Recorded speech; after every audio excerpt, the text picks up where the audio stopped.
અતિવૃષ્ટિના કારણે ખેતરોમાં થયેલા નુકસાન પર કૃષિ મંત્રીનું નિવેદન છે। રાજ્યમાં પાક નુકસાનીના સર્વેની ચાલી રહી છે કામગીરી તેવું રાઘવજી પટેલનું કહેવું છે। 700 થી વધુ ટીમો પાક નુકસાનીના સર્વેની કામમાં લાગેલી છે। જે સ્થળેથી પાક નુકસાનીના અહેવાલ મળ્યા તે તમામ જગ્યાએ સર્વેની કામગીરી ચાલી રહી છે। સર્વેની કામગીરી પૂર્ણ થયા બાદ રિપોર્ટના આધારે ખેડૂતોને સરકાર મદદ પહોંચાડશે।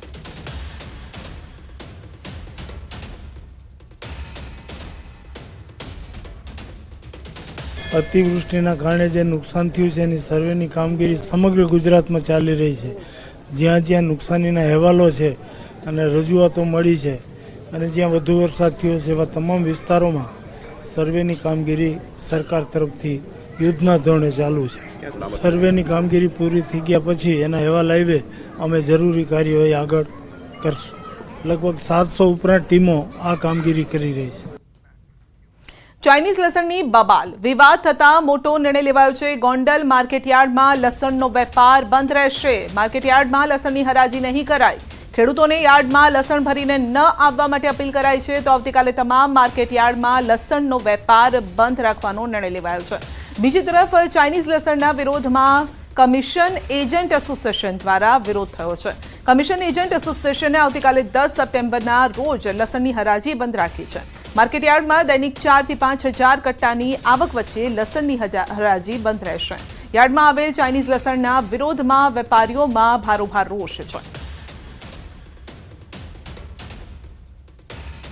આવતીકાલે તારીખ 10/9/2024ના દિવસે સમગ્ર ભારતના લસણના વેપારીઓ લસણના વેપારથી અળગા રહેવાના હોય ત્યારે એના સમર્થનમાં રાજકોટ માર્કેટિંગ યાર્ડમાં લસણનું કામકાજ આવતીકાલે બંધ રાખવાનું નક્કી કરેલ છે। એના વિરોધમાં સૌરાષ્ટ્રના તમામ માર્કેટિંગ યાર્ડો બંધ રહે એવી વેપારી એસોસિએશન દ્વારા અમે જાણ કરીએ છીએ।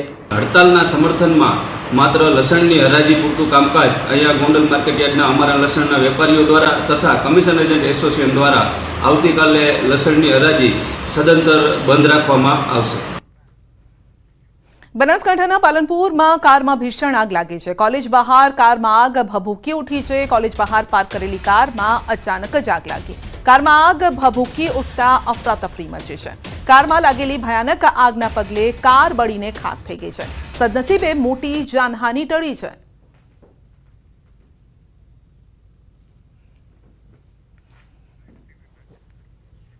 સુરતના બારડોલી નગરપાલિકાના કચરા કલેક્શન કરતા ટેમ્પોમાં ભીષણ આગ લાગી છે। બારડોલી ટાઉન હોલ ખાતે ટેમ્પો પાર્ક કર્યો હતો। ટેમ્પોમાં શોર્ટ સર્કિટથી આગ લાગી હોવાનું અનુમાન છે। ફાયરની ટીમે આગ પર કાબુ મેળવ્યો છે, પરંતુ અહીં સવાલ એ છે કે નગરપાલિકા ટાઉન હોલ ખાતે મજૂરોનો પડાવ પર ટેમ્પો આવ્યો ક્યાંથી? કચરા કલેક્શન કરવાના તમામ વાહન તલાવડી પાસે પાર્ક કરતા હોય છે, તો આ ટેમ્પો ટાઉન હોલના પાર્કિંગમાં કેમ પાર્ક કર્યો? લોકોના માટે ટોક ઓફ ધ ટાઉન અત્યારે આ જે કિસ્સો છે તે થઈ રહ્યો છે।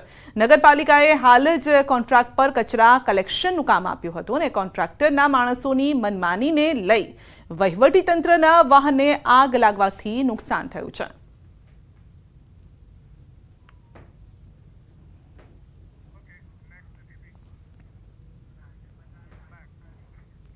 સુરતમાં હવે બુલડોઝરવાળી શરૂ। ગેરકાયદેસર બાંધકામો સામે બુલડોઝર ફેરવાયું છે। સૈયદપુરા પોલીસ ચોકી નજીક દબાણો હટાવાયા છે। સુરત પોલીસ બાદ હવે સુરત મનપાની ટીમ પણ હવે એક્શનમાં છે। મનપાની કામગીરી સાથે સુરત પોલીસનો બંદોબસ્ત ગોઠવાયો છે। પહેલા ગેરકાયદે દબાણો દૂર કરાયા બાદમાં બુલડોઝરથી વધારાના સ્ટ્રક્ચર દૂર કરાયા છે। મનપાની કામગીરી સાથે સુરત પોલીસનો કાફલો પણ જોવા મળી રહ્યો છે। પહેલા ગેરકાયદેસર દબાણો દૂર કરાયા હતા, તો બાદમાં બુલડોઝરથી વધારાના સ્ટ્રક્ચર પણ હવે દૂર કરાયા છે। વધુ અપડેટ મેળવીશું સંવાદદાતા કીર્તેશ પાસેથી। જી કીર્તેશ, સુરતમાં મનપા અને પોલીસ એક્શન મોડમાં। બિલકુલ સંજ્ઞા, સુરતમાં નહીં પણ જે પ્રકારે યુપીમાં બુલડોઝરની શરૂઆત થઈ હતી, હવે બુલડોઝર પ્રથા ધીરે ધીરે ગુજરાતમાં આવી રહી છે। ગઈકાલે સુરતના રામપુરા વિસ્તારમાં જે પ્રકારે અસામાજિક તત્વો અને લોકો દ્વારા જનતામાં મચાવવામાં હતું, શહેરને બાંધમાં લેવામાં આવ્યું હતું, ડરનો માહોલ ઉભો કરવામાં આવ્યો હતો અને જે રીતે ધાર્મિક સમય ચાલી ગયો છે, ધાર્મિક કાર્યક્રમો ચાલી રહ્યા હતા, તેને ભંગ કરી સુરતની શાંતિ દોરવાનો પ્રયાસ કરવામાં આવ્યો હતો। ત્યારે હવે પોલીસ અને મહાનગરપાલિકા એક્શન મોડમાં છે। રામપુરા અને સૈયદપુરા વિસ્તારમાં જે પ્રકારે રસ્તા ઉપર ગેરકાયદેસર દબાણ કરીને અને જે લોકો તંબુ બાંધીને બેસી ગયા હતા તે તમામ લોકોના તંબુ અને દબાણો દૂર કરવા માટે હવે મહાનગરપાલિકા અને પોલીસ એક્શન મોડમાં આવી છે અને બુલડોઝરની મદદથી તે તમામ દબાણો દૂર કરવાની કામગીરી શરૂ કરી છે. કારણ કે જે પ્રકારની આ ઘટના હતી, સામાન્ય બાબતથી મામલો જીતે બિચકાયો તો પોલીસ સાથે 4 કલાક સંઘર્ષ થયા બાદ પોલીસે લાઠીચાર્જ કરવો પડ્યો હતો, ટીયર ગેસ છોડવો પડ્યો હતો અને જે પ્રકારની સ્થિતિ ઊભી થઈ હતી એટલે કે આ પ્રકારની સ્થિતિ ભવિષ્યમાં ના થાય અને આરોપીઓ અને ગુનેગારોને ખ્યાલ આવે કે જો તમે કાયદાને હાથમાં લેશો તો પોલીસ અને સરકાર કાયદો હાથમાં લઈને તમને નુકસાન કરી શકે તેમ છે. એટલે કે લોકોને અને ગુનેગારોને સબક શીખવવા માટે સુરત પોલીસ અને મહાનગરપાલિકા હવે બુલડોઝર લઈને નીકળ્યા છે અને એ સમગ્ર વિસ્તારના દબાણો દૂર કરવાની કામગીરી શરૂ કરી છે. સંજ્ઞા જી કીર્તિશ, એ પણ જાણવા ઈચ્છીશું કે કેટલા સમયથી અહીંયા આ રીતે દબાણો હતા અને શું લારી ગલ્લા હતા કે પછી ત્યાં લોકો રહેઠાણ પણ બનાવી દીધા, દુકાનો પણ હતી, કયા પ્રકારનું આ દબાણ કર્યું છે લોકોએ?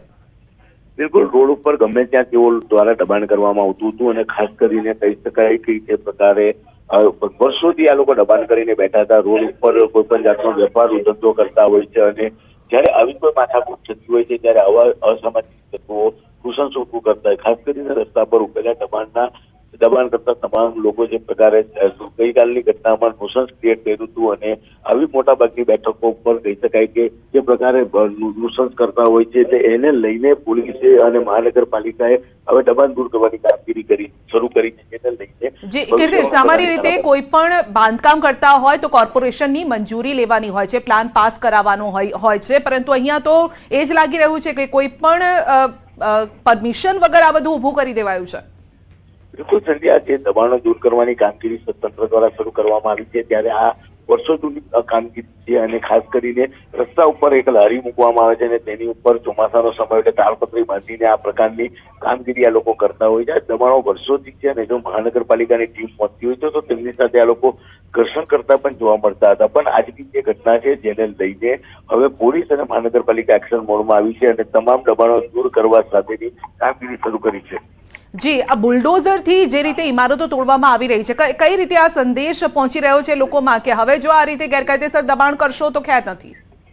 બિલકુલ, પોલીસ અને માત્ર પોલીસ નહીં પણ મહાનગરપાલિકા એક સંદેશ આપવા માંગી રહી છે કે તમે ગમે તેવું કરશો, કાયદો હાથમાં લેશો, કાયદાનું નિયમો તોડશો તો ચોક્કસપણે નુકસાન તમામ લોકોને જશે. કારણ કે ગેરકાયદેસર રોડ ઉપર વેપાર કરતા લોકો દબાણ કરતા હોય છે, તેઓ કોઈ પણ જાતનો ટેક્સ નથી ભરતા અને ખાસ કરીને લારી ગલ્લા, ચાની લારીઓ હોય છે, ગલ્લા છે કે આ જગ્યા એવી છે કે જ્યાં સારા લોકો સાથે અસામાજિક તત્વો પોતાનો અડ્ડો જમાવીને બેસતા હોય છે. ત્યારે ચોક્કસપણે આ પ્રકારનું જયારે કામગીરી કરે છે ત્યારે એ લારી ચલાવતા વ્યક્તિને ખ્યાલ આવે કે જો હું અસામાજિક વ્યક્તિને બેસાડીશ, અસામાજિક તત્વોને બેસાડીશ તો એ લોકોના પાપના લીધે નુકસાન ભોગવવાનું મારે આવશે. એટલે કે સીધો મેસેજ આપવામાં આવી રહ્યો છે ગુનેગારો હોય કે ગુનેગારોને બેસાડી તેમને કહી શકાય કે પ્રોત્સાહન આપતા હોય તમામ માટે આ સંદેશો સુરત પોલીસે જારી કર્યો છે. ભૂતકાળમાં પણ સુરત પોલીસ દ્વારા ગુનેગારોના મકાનો ઉપર, મિલકતો પર બુલડોઝર ફેરવ્યા છે, પણ ગઈકાલે જે પ્રકારે સુરત શહેરને બાનમાં લેવામાં આવ્યું હતું, 5 કલાક સુધી ઘર્ષણના દ્રશ્યો સામે આવ્યા હતા.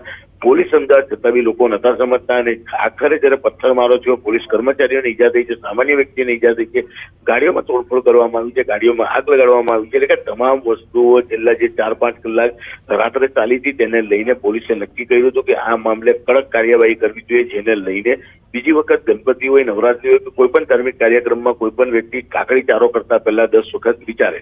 જી, અને કીર્તિશ, રસ્તા પર જે રીતે લારી ગલ્લા ઉભા કરી દેવામાં આવ્યા છે તેના કારણે ટ્રાફિકની પણ સમસ્યા સર્જાતી હોય, ઘણી વખતે અકસ્માત પણ થતા હોય છે. હવે એ જ લારી ગલ્લાને કોર્પોરેશન પોલીસની ટીમ પણ સાથે મળીને ઉઠાવી ગઈ છે, તો અહીંયા એક મેસેજ એમને એ પણ જઈ રહ્યો છે કે ભાઈ હવે આ પ્રકારનું સાખી નહીં લેવાય, નોકરી ધંધા કરો પરંતુ કાયદામાં રહીને.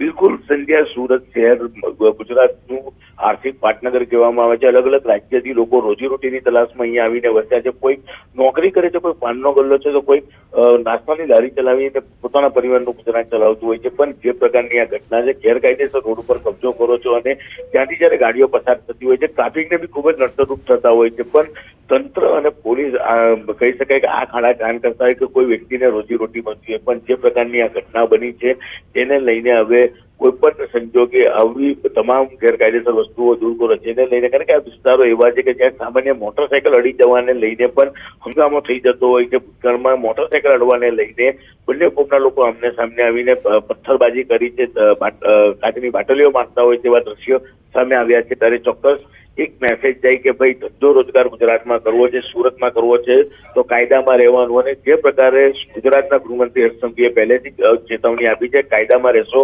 તો જ ફાયદામાં રહેશો, કાયદાનું ઉલ્લંઘન કરશો તો કાયદો જ્યારે તેનું કામ કરશે તો તેનો માર તમામ લોકોને વેઠવાની વારી આવશે. જી કીર્તેશ, અને જે રીતે રાત્રે ઘટના બની એ બાદ તુરંત જ જે એક્શન લેવામાં આવ્યું છે, આજે સવારથી પણ જે ટીમો છે એ રસ્તા પર ફરી રહી છે, અલગ અલગ રીતે કાયદાનું પાલન કરાવી રહી છે, એથી સુરતી લાલાઓને હવે કયો મેસેજ મળી રહ્યો છે અહીંયાથી?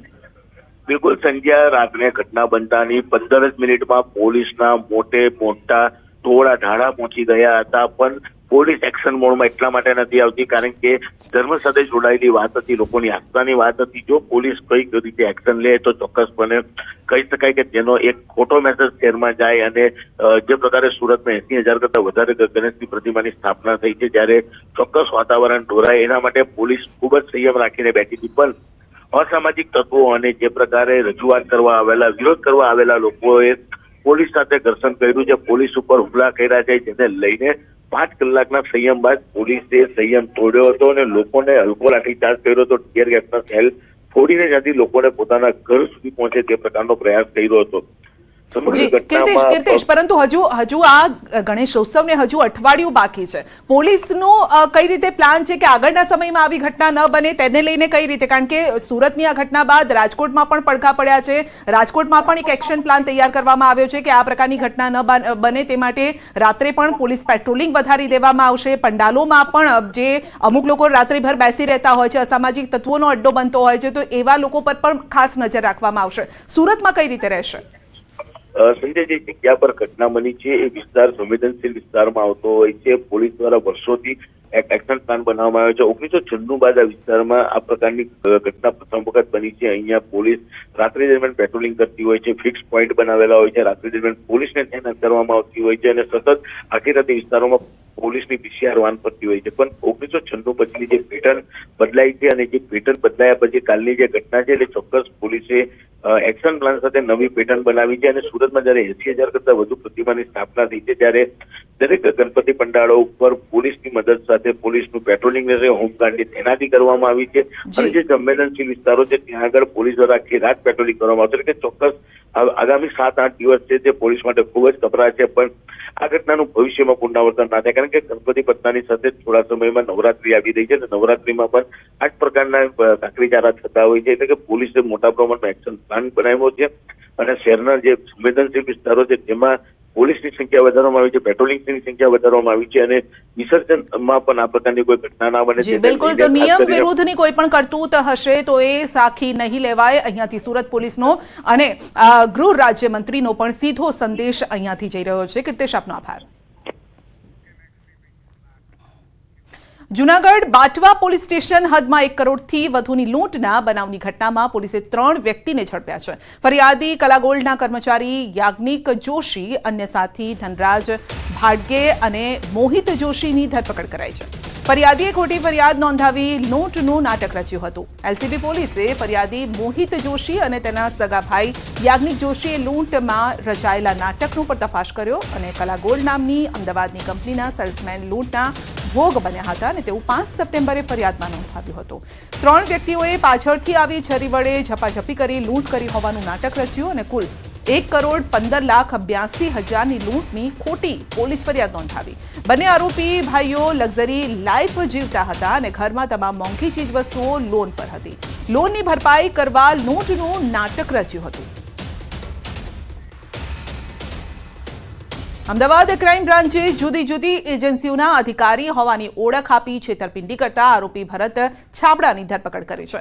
આરોપી વિરુદ્ધ અમદાવાદ અને ગાંધીનગરમાં કુલ 4 ગુના નોંધાયા હતા અને છેલ્લા 1.5 મહિનાથી ભરત છાબડા ફોન બંધ કરી અલગ અલગ જગ્યાએ છુપાતો ફરતો હતો. પોલીસને હરિયાણાના કરનાલમાં છુપાયો હોવાની માહિતી મળતા તેને દબોચી લેવાયો. આરોપીએ બનાવટી દસ્તાવેજો પણ બનાવ્યા હોવાનું સામે આવ્યું છે. તો હરિયાણામાં પોલીસ અધિકારી કર્મચારીઓની બદલી પણ કરાવતો હોવાનો ખુલાસો થયો છે. આ ભરત છાબડા જે છે મૂળ સિકંદરપુર મેટ્રો સ્ટેશન પાસે ગુરુગામ હરિયાણાનો છે અને ત્યાં રહે છે અને મૂળ વતન જ્યાંના પેરેન્ટલ હોમ જે છે એ સેક્ટર 13 કરનાલ હરિયાણા ખાતેનું છે. આરોપી વિરુદ્ધ 3 ગુના અમદાવાદ ક્રાઇમ બ્રાન્ચ ખાતે નોંધાયા બાદ આ જ પ્રકારનો એક ગુનો ગાંધીનગર જિલ્લાના અડાલજ પોલીસ સ્ટેશન ખાતે પણ નોંધવામાં આવેલો છે. ત્યાં પણ એ જે હોટલમાં રોકાયેલ હતો ત્યાં પણ આ જ પ્રકારે પોતાનો પ્રભાવ ઊભો કરી બનાવટી દસ્તાવેજો વગેરે રજૂ કરીને ત્યાં પણ એણે હોટલમાં મળતી સેવાઓનો મફત ફાયદો લીધેલો છે. તો હરિયાણાના કરનાલથી આરોપીને દબોચી લેવાયો છે. વિવિધ એજન્સીઓના અધિકારીઓની ઓળખ આપતો હતો અને ખોટા કામ કરતો હતો, લોકોને ઝાંસામાં લેતો હતો. તો વધુ એક નકલી અધિકારીને પકડી પડાયો છે.